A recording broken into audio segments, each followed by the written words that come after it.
In this TeamWork 5 Manager tutorial, I'm going to show you how to clock your employees off. To do that, go to your top menu bar and click on TeamWork. Make sure you have your enterprise or location selected, then choose Time. Go to your top menu bar and choose Review. From the drop-down menu, select Absent/On. Before you make any adjustments, make sure you are looking at the correct date. The second entry has an employee who has clocked on.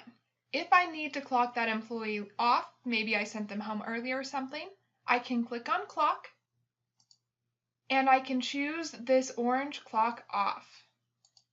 TeamWork 5 is going to make sure you do want to immediately clock off that employee. If you don't, click Cancel. I do, so I'm going to choose OK. And now that employee has been clocked off.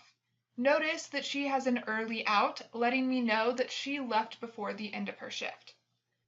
Maybe I didn't mean to clock her off immediately. Maybe I wanted to select a specific time.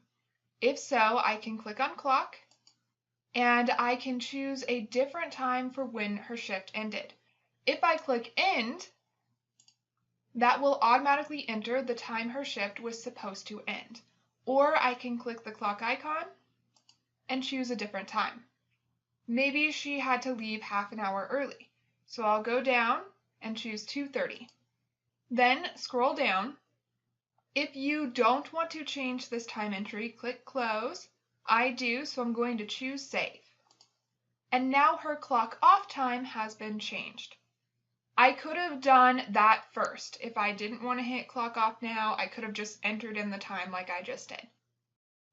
Those are the two ways you can clock off an employee in TeamWork 5. Check out the next video to learn how to edit a shift's time.